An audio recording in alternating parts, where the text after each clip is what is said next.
So guys, আসসালামু আলাইকুম। কেমন আছেন আপনারা? আশা করি ভালো আছেন, আমিও ভালো আছি আলহামদুলিল্লাহ। ঈদের আগে, সরি, রমজানের আগের শুক্রবারে রবীন্দ্রনাথ ঠাকুর কুটিবাড়ি কুষ্টিয়াতে ঘুরতে গিয়েছিলাম। সো মনে করলাম আপনাদের সামনে যদি একটু ভিডিও করে দেখাতে পারি তাই তো নিজেকে ভালো লাগবে। সো গাইস, আজকে আমি আমার ছোট ভাইয়ের সাথে ঘুরতে আসছি রবীন্দ্রনাথ ঠাকুর কুটিবাড়িতে। সো অনেক কিছু দেখলাম, অনেক মজা করলাম, অনেক ঘোরাঘুরি, অনেক খাওয়া দাওয়া। সো এখনও কিন্তু টিকিটের মূল্যটা কমে আছে, এখনও 30 টাকায় জনপ্রতি টিকিট আছে এখনও। আগেও আমি অনেক আগে গেছি, তখন ভিডিও টিডিও বানাতাম না, তখনও 30 টাকায় ছিল। সো এখন অনেক মানানো হয়েছে, যেমন জাদুঘরটার অনেক কিছু বাউন্ডারি টাউন্ডারি রংচং করছে বা ভালো গেট টেট দিছে। আগেটা এরকম ছিল না, এখন অনেকটা ভালো হয়েছে আর কি। সো গাইস, এই রবীন্দ্রনাথ ঠাকুর কুটিবাড়িটা আসলে খুব নিরিবিলি একটা জায়গা। কেউ যদি ঘোরার ইচ্ছা থাকে তো সো অবশ্যই আসবেন। Location Kushtia, Alauddinnagar, Selaida, Kumarkhali. So guys, আসলেই খুব নিরিবিলি একটা পরিবেশ। রোজার 2 দিন আগে ভিডিও এটা। তো মনে করলাম যে এই রোজা আসলে তো কোথাও ঘুরতে যাওয়া যাবে না। সো এটাই শেষ ছুটি ছিল আমার। তো মনে করছি ছুটির দিনটা কি করা যায়, একটু যদি ঘুরতে পারি তাহলে হয়তো নিজের কাছে ভালো লাগবে। আর এমনি ভ্রমণ করা মনকে ভালো রাখা যায়, এই জন্য আমার ভ্রমণ করতে ভালো লাগে, এই আর কি। সো আসলে এই কুটিবাড়িটা অনেক ফুল টুল দিয়ে সাজানো, অনেক দর্শনার্থী ঘুরতে আসে। আর ওনার রুমের ভিতরে অনেক ইতিহাস, এই যে দেখুন, যেমন ওনার লেখা অনেক কবিতা, অনেক ছবি, অনেক সমাজপত্র আর কি, খাট, পালকি মালকি, অনেক কিছু, লোকা মোকা, টেবিল টেবিল যা ব্যবহৃত ওনার ছিল আর কি, সবই এখনও ঠিকঠাকই আছে। সো অনেক লোক দেখছে, আমিও দেখছি, খুব ভালো লাগছে ঘুরতে। তো এইরকমভাবে ঘুরে বেড়াতে আমার কিন্তু অনেক ভালো লাগে। আমি কিন্তু বিভিন্ন জায়গায় ঘুরি। সো ভিডিও আপনাদের সবটা শেয়ার করা হয় না, ইনশাল্লাহ এখন থেকে করা হবে।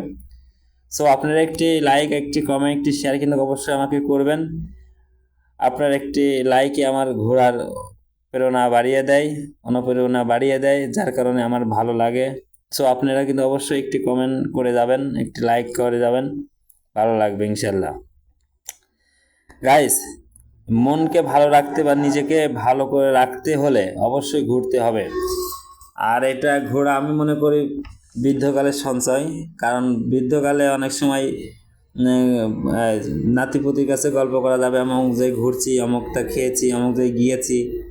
সো আসলে এই আর কি, এমনি থেকে আমি ঘোরাঘুরি করতে ভালোবাসি। আমি আমার চাকরির ফাঁকে ফাঁকে যে ছুটির দিনগুলো পাই সেই সব দিনে ঘুরি। সো ঘোরা আসলেই মনকে ভালো রাখা যায়। আর ছোটো ভাই হঠাৎ করে বললো, ছোটো ভাই সোহেল আমার সাথে আছে, হঠাৎ করে বললো ভাই চলো রবীন্দ্রনাথ ঠাকুরের বাড়ি যাই। আমার নিজের জেলা কুষ্টিয়া, কুষ্টিয়াকে আমি অনেক ভালোবাসি এবং কুষ্টিয়া জেলা খুবই ভালো আমার কাছে মনে হয়। আমি বাংলাদেশের যে প্রান্তে যখন যেখানেই যাই, কুষ্টিয়ায় ভাত পেটে না গেলে যেন আমার পেটটাই না ভরে, এমন একটা অবস্থা। সো আসলে আমার প্রাণপ্রিয় কুষ্টিয়াকে আমি খুব লাইক করি, খুব ভালোবাসি। আপনারাও আসবেন, পার্ক এটা। সো ঘোরার মতো ভালো একটা জায়গা, অবশ্যই ঘুরবেন। আর যখন সুযোগ পাবেন তখনই আসবেন।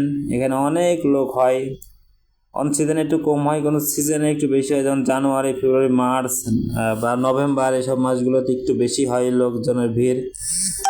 ছোটো ভাই খুব রিল্যাক্স করছে। ছোটো ভাইয়ের সাথে আমি জিজ্ঞেস করলাম কী অবস্থা, কেমন লাগছে, কছে ভাই আমার খুব ভালো লাগছে, এরকম ঘুরতে আমার খুব ভালো লাগে, আপনার সাথে এসে খুব ভালো লেগেছে, এইসব বিভিন্ন আর কি কথাবার্তা বললো। সো আসলে আমার সাথে ছোটো ভাই থাকাতে ও মাঝে মাঝে আমার ক্যামেরা ধরে দিচ্ছিলো, আমিও সামনে একটু শ্যুটমুট দিচ্ছিলাম, বেশ ভালোই লাগছিল। সো গাইস, আসলে ঘোরাঘুরি করতে অনেক টাকা লাগে ঠিক আছে, কিন্তু এটা গোছানোও যায়। যেমন কেউ যদি কোনো কাজ করে, সে কাজের টাকা থেকে কিছুটা অংশ টাকা রাখলে বছরে এক এক জায়গায় একটা ট্যুর করা যায়। সো গাইস, আসলেই ঘোরাঘুরি করা মনকে খুবই ভালো রাখা যায়। তো এই আর কি, আপনারা অবশ্যই একটি লাইক, একটি কমেন্ট করবেন, একটি শেয়ার করবেন।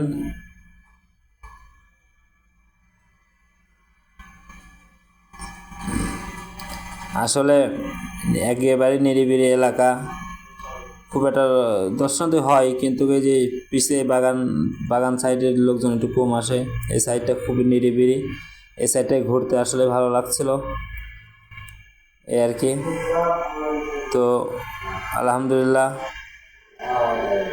আপনারা অবশ্যই আসবেন, ঘুরবেন।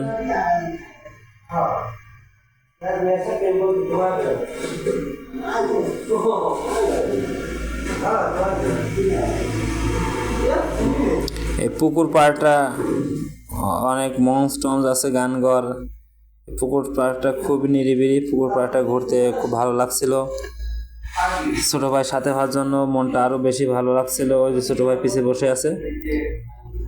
ছোটো ভাইয়ের সাথে একটি কুলফি মালাই কিনলাম এই জায়গা থেকে, বাউন্ডারির ওই পাশে দোকান, এই পাশে কুলফি মালাই নিলাম। কুলফি মালাই, কুষ্টিয়ার কুলফি মালাইটা এতই স্বাদ বা এতই সুন্দর, খেতে খুবই ভালো লাগে, খুবই সুস্বাদু। মানে আসলে আমাদের কুষ্টিয়ার কুলফিগুলো এত সুস্বাদু কেন আমি জানি না। আর এই পুকুরের ধারে বসে আছি দুই ভাই, নিরিবিলি, খুবই ভালো লাগছে। কিছু গল্প আড্ডা, ফটোশ্যুট।